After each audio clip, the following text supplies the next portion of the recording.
Madame, Monsieur, bonsoir. Vous suivez le journal Info Pacifique. Bienvenue. En titre, le Premier ministre Ariel Henry a encore une fois promis de faire une bonne gestion de l'aide post-séisme en recevant le 22 août une cargaison du Royaume d'Espagne destinée aux victimes du 14 août. Au moins 30 passagers d'un autobus ont été kidnappés le 22 août à Gros-Morne, dans l'Artibonite. Un mort et 16 blessés, tel est le bilan d'un accident de la circulation survenu tôt le 23 août au niveau de la route menant au marché binational de Pedernales en République dominicaine selon le journal dominicain Listín Diario.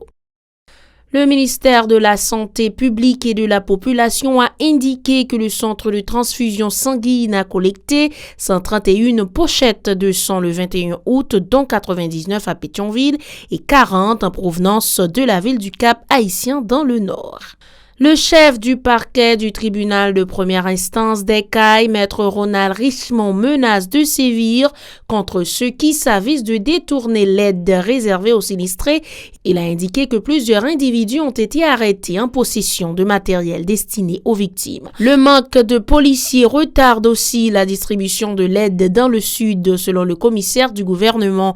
Maître Ronald Richemont a reconnu que les difficultés sont multiples. Et à l'étranger, 4 morts en 4 jours à Marseille, dans le sud de la France, une semaine sanglante sur fond de trafic de stupéfiants. Voilà, madame, monsieur, ce sont ces titres qui vont être développés après la pause. Le développement du journal laissait maintenant. Le Premier ministre Ariel Henry a encore une fois promis de faire une bonne gestion de l'aide post-séisme en recevant le 22 août une cargaison du Royaume d'Espagne destinée aux victimes du 14 août.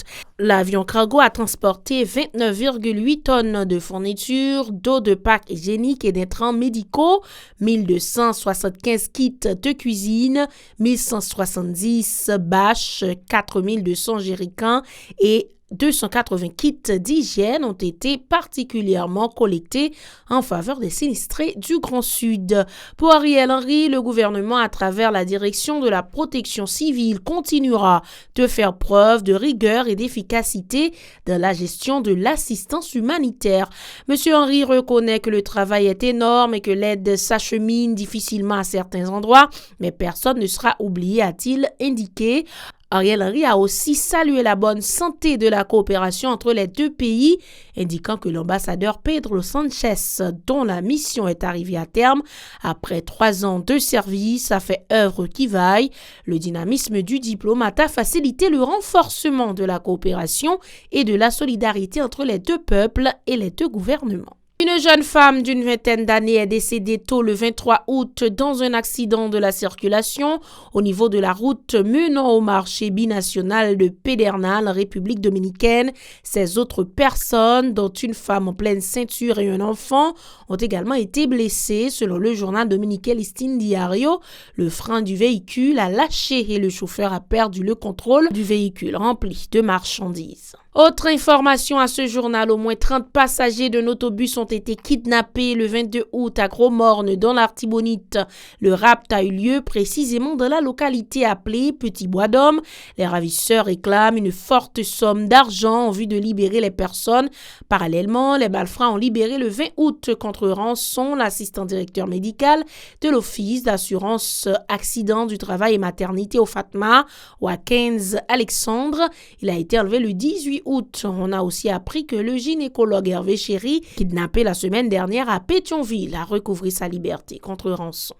Le ministère de la Santé publique et de la Population a indiqué que le centre de transfusion sanguine a collecté 131 pochettes de sang le 21 août, dont 99 à Pétionville et 40 en provenance de la ville du Cap-Haïtien dans le Nord. L'opération de Pétionville a été une initiative de la AMCAM, la Chambre de commerce américaine en Haïti, a souligné le MSPP. Ce don de sang servira à fournir des soins aux sinistrés post-CI. séisme. Le collectif des avocats pour la défense des droits humains CADO et la firme de construction Loyalty Mobilier et Immobilier se félicitent de la décision des autorités de délocaliser le palais de justice de Port-au-Prince. Ces locaux se trouvaient au Bicentenaire. Les agissements des bandes armées basées au village de Dieu à l'entrée sud de la capitale ont toujours paralysé son fonctionnement. L'avocat Arnel Rémy, responsable de CADO, croit que le déplacement du palais de justice va faciliter l'organisation des assises dans un bref délai en vue de désengorger les centres carcéraux de la juridiction. Il a notamment évoqué l'aggravation de la détention préventive prolongée en raison de la situation qui prévalait au Bicentenaire. Écoutons maître Arnel Rémy au micro de Hirsch Résil et Wilkins Moïse. L'homme fait ça, moins attendant un seul bagage. Automatiquement, que délocaliser le tribunal, comment ça va passer? C'est ça demander nous-mêmes. Que le ministre de justice, que doyen tribunal pour instance, que le commissaire au gouvernement dégage le commettre Jean-Jacques Chita dit qu'il y a 6 ans organisés. Parce que l'article 180-181 dit que les assises devront être organisées chaque semestre et que nous sommes 4 semestres, parce que jusqu'à 8 semestres même, pas jamais une assise organisée. Comment ça va passer? Moun a augmenté en prison pénitentiaire pire, Miragouane pire, cabaret pire. Nous-mêmes comme structure de droits humains, nous c'est bataille contre ça, bataille contre irrespect de moun pour juger, bataille en sorte de traiter moun tant que moun en prison, bataille pour assainir prison, bataille pour mettre de bonnes conditions et bataille. Par ailleurs, l'homme de loi a dénoncé la décision du ministère de la Justice et de la Sécurité d'avoir ordonné à la brigade d'intervention contre l'insécurité foncière de se mettre au service d'une famille dans le cadre d'un différend. La présence de ces agents devra permettre l'érection d'une clôture sur un terrain privé. Pour l'avocat, il s'agit de mauvais précédents, déclarant que ces brigadiers vont se trouver dans l'obligation d'intervenir dans ce type de conflit. Autrement, dit-il, ce sera la pratique d'une politique de 2 poids 2 mesures envers les justiciables, de l'avis de maître Rémy. Les petits Jean, les petits Jacques, les petits Pierre, besoin de console, pas joindre parce que pied sale, il pas gon il pas gon on Range Rover, pas gagner. C'est dans ce sens ça moi-même moi dénoncer caractère discriminatoire. Notre ça et notre ça montrer une fois de plus que pas une justice qu'a fait vrai en dans pays ça. Constitution consacrer le droit à la population. Le petit malérien fait 10 ans, 15 ans. Absemblant petit pour l'acheter 2 centimes, 3 centimes, 10 centimes.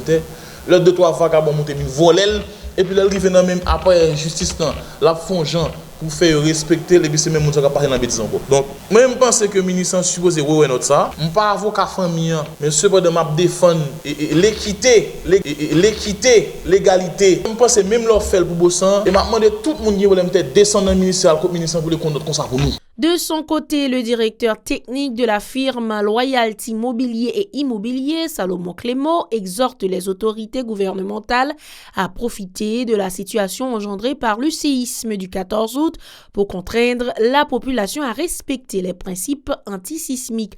Monsieur Clément souligne que la construction des maisons et des édifices privés et publics devra se baser sur les normes parasismiques pour éviter ces pertes considérables en vies humaines et des dégâts matériels aussi importants à chaque tremblement de terre. Salomon Clément au micro de Hirsch Résil et Wilkins Moïse.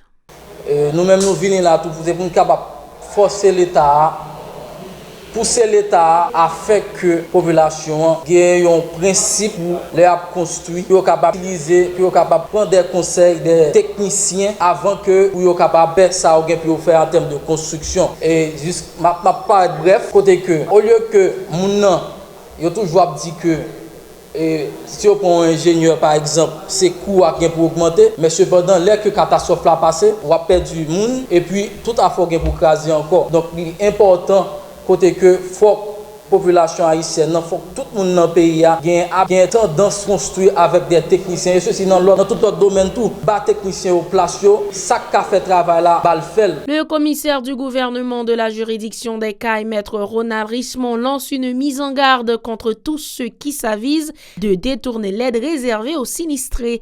Il a fait état de l'arrestation de plusieurs individus qui s'apprêtaient à vendre à des particuliers sans prélat destiné à la population. Ces personnes ont été libérés par la suite, mais les autorités ont confisqué les fournitures qui ont été distribuées à des membres de la population. Le chef du parquet de la juridiction appelle la population à la vigilance. Maître Ronald Richemont était l'invité de Pacifique Matin. il y a des individus mal intentionnés qui comptent que capable prendre sa population pour jouer sur le marché. Donc, dire que une population, que la jeune population et tout ça qui a sur le marché n'a pas arrêté, n'a pas saisi. Effectivement, nous avons arrêté quelqu'un qui t'a vendu là, une centaine de pays là. Et tout de suite après, quelques heures, nous avons lâché. Et puis là, ça a tout distribué la population. Donc, pas seulement pris là, donc il y a un peu de monde qui a stocké sa population. Et ça fait notre population, donc c'est nous, c'est nous, quel que soit côté que ils stocké ça pour arrêter la police, arrêter la justice et nous-mêmes faire ça que la loi demande nous pour nous faire. Pas demander machine qui va gérer mieux parce que pour avoir au prendre 4 chemins pour arriver arrêter la police ou bien relais pour accompagner le convoi pour mettre le contre l'espace pour nous mettre là de façon pour arriver Jérémy pour arriver Maniche arriver côté ça parce que zone ça deux fois en pile et me pas croire que parce que nèg sans foi ni va toujours stopper pour payer camion avant de déplacer depuis arriver 4 chemins la police la justice pour nous accompagner pour arriver à destination. Par ailleurs, maître Ronald Richemont a reconnu les difficultés éprouvées au niveau de la distribution de l'aide. Le manque de policiers fait notamment défaut, a fait savoir le commissaire du gouvernement. Même bien des gens qui vont à la prison parce que c'est une machine qui vend.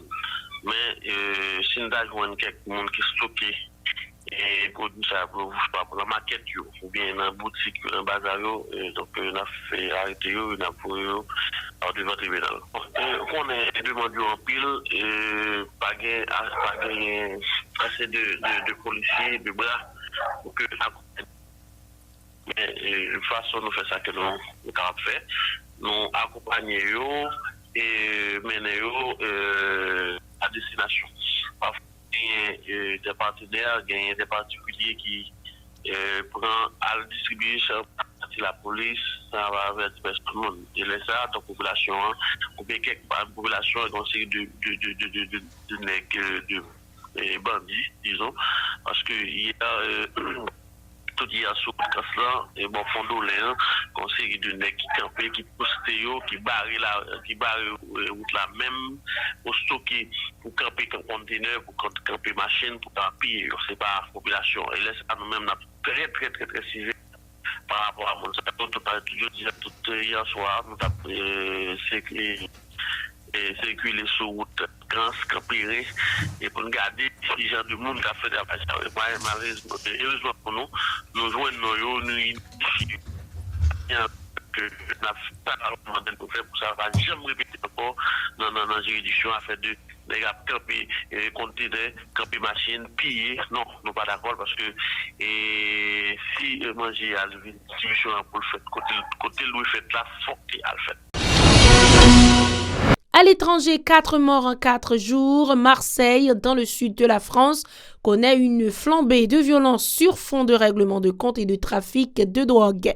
La nuit de samedi à dimanche a été particulièrement sanglante. 3 hommes âgés de 25 à 27 ans sont morts. L'un d'eux a été brûlé dans un véhicule, mode opératoire régulièrement employé dans les règlements de compte au sein du banditisme marseillais. Tout comme les 2 autres hommes, la victime était connue des services de police et a été déjà condamné à 12 reprises. Le 18 août, un adolescent de 14 ans a été tué au fusil d'assaut à l'entrée de la cité des Marronniers, dans le 14e arrondissement, près d'un point de vente de drogue. Un autre du même âge blessé, un enfant de 8 ans légèrement blessé. L'été a été particulièrement violent. Et depuis le début de l'année, ce sont 15 personnes qui sont décédées dans des règlements de compte, selon un bilan de la préfecture à la mi-août, auquel on ajoute les 4 victimes de la semaine dernière. Mais le phénomène n'est pas nouveau. Les autorités avaient recensé 12 morts en 2020 ou encore 23 en 2018 et même un record de 29 en 2016 dans les Bouches du Rhône selon des données de la préfecture compilées par France 3 PACA. Voilà, madame, monsieur, c'est la fin de ce journal. Merci de l'avoir suivi. Restez des nôtres pour la suite de la programmation.